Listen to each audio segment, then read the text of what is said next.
of the snow and play real baseball against another opponent? I'll go, Luke. I think we're pumped being inside for the past month and a half.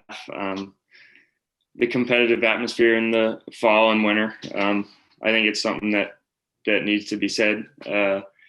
Not being able to play last year and having the season cut off, I know I was pretty upset. I was going to get my first SEC go at it against Alabama, and I'm looking forward to doing the same thing this year.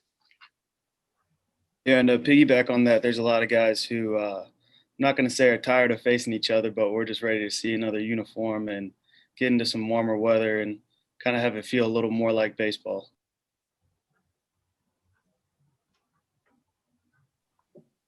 Mason.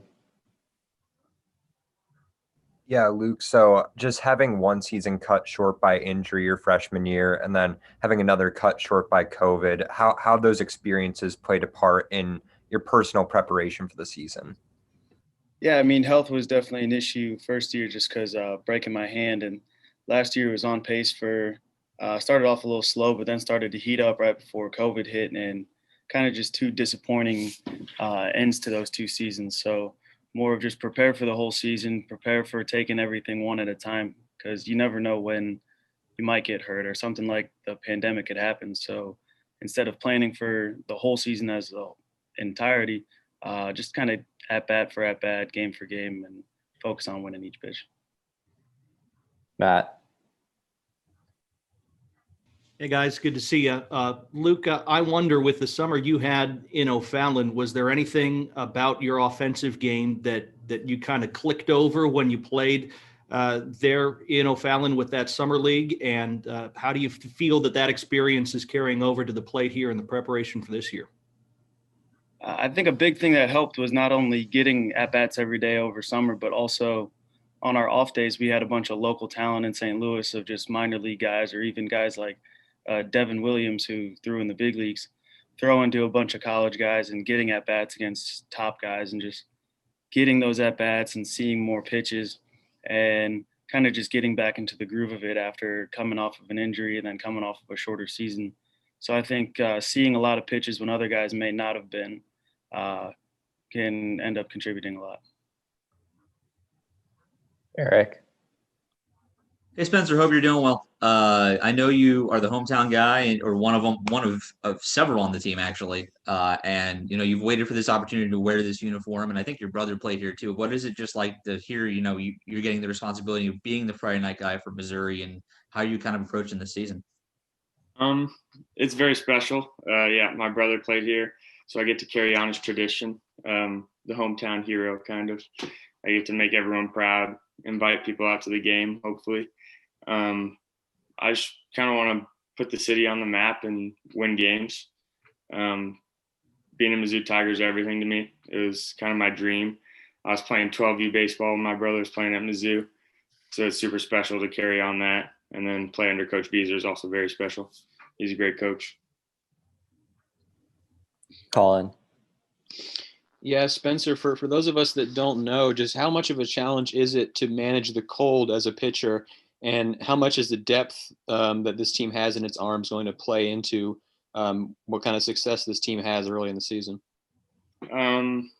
Pitching in the cold is very tough. You just got to find little ways to keep warm, whether that's going into the dugout or the locker room in between innings, wearing a coat, wearing gloves over your hands, and a little neck gaiter, keep your neck warm. The depth is really deep. We're pretty young, but the young arms are going to do a lot this year, I think.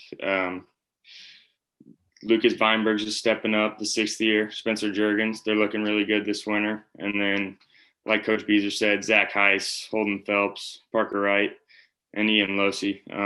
I think they'll pitch a lot this year, and hopefully they can throw strikes and do good for us. Andrew. You just mentioned Parker Wright. He missed out on his senior season last year, but I remember him as a junior playing really, really well. So what can Mizzou fans expect to see from the local kid, your former teammate? Parker, I mean, he's always going to be there. He's a big, strong athlete, throws pretty hard, good off speed, loves to compete. We'll be in the locker room playing ping pong against each other, and I'm whooping his butt, and he gets angry. But I think that's the number one thing about him. I've known him for quite a while, and he loves to compete. And I think that goes a long way for pitchers, just not liking to lose, filling the zone up, throwing strikes, keep attacking the hitters. Mason. Yeah, so this is a question for both Luke and Spencer. So the team finished last season with a 7-game win streak before cancellations. Is there any sort of silver lining that you guys were able to make a big go of it before the end of the season? I think we were all pretty excited about it, especially finishing the last game on a walk-off.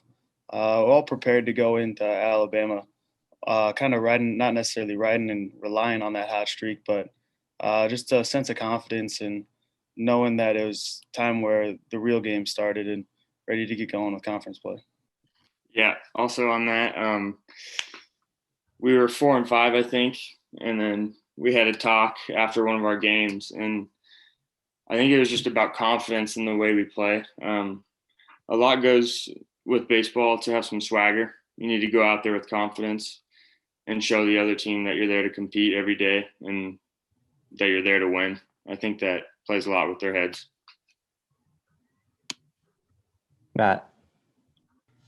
Spencer, these days, everybody's working on something as a pitcher. You have so many tools at your disposal to try to advance your craft. What have you really worked on in terms of your arsenal in the off season, and how many pitches do you have confidence in starting this year?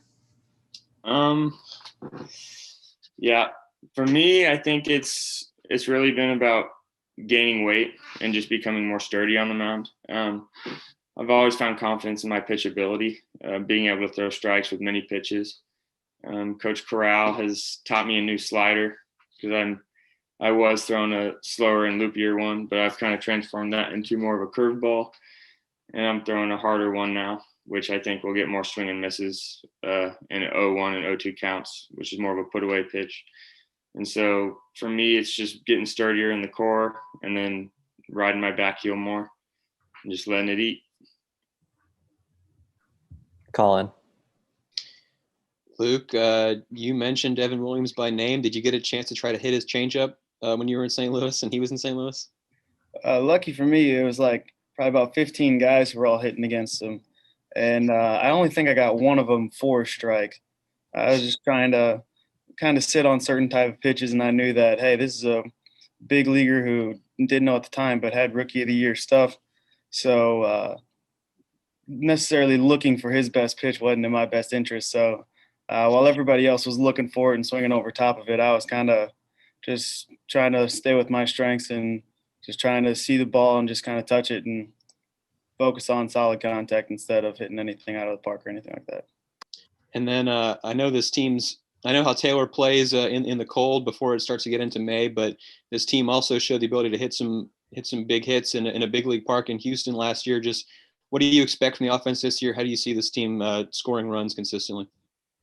Yeah, I think that we have a really diverse offense this year. And like Coach said, we've got a good, solid group of guys who will kind of stay in the lineup, then guys who will know their role as either defensive replacements, pinch runners. And I feel like everyone's kind of going to gel together with that. And piggybacking off of what they were saying on the pitching staff, this year there hasn't really been an easy day in practice. So before, when we've done inter squads and stuff, you'd have your Friday, Saturday guys, and then all of a sudden, like, it kind of tempos down a little bit. But every time you step in the box, there's a guy up on the mound who's ready to compete and blow you away. So I'm not necessarily going to say there's any easy days. So I think with that kind of preparation every day throughout the fall will lead us into expecting competitive at bats and ready to be ready to rock and roll in the box this year. Any more questions for them? I will add that Spencer just found out that he was Friday night guy today in this virtual call. So it was supposed to be addressed today, but with the weather, he found out earlier than the rest of the team has. So he's earned that. So he may have been in a little shock early. All right. Well, thanks everyone for coming out. stay warm, and look forward to seeing all you, hopefully in person at the stadium this year. Thanks, Coach. Thanks, Guys. Thanks, Safe guys. travels. Enjoy Yep. Arizona. Be safe.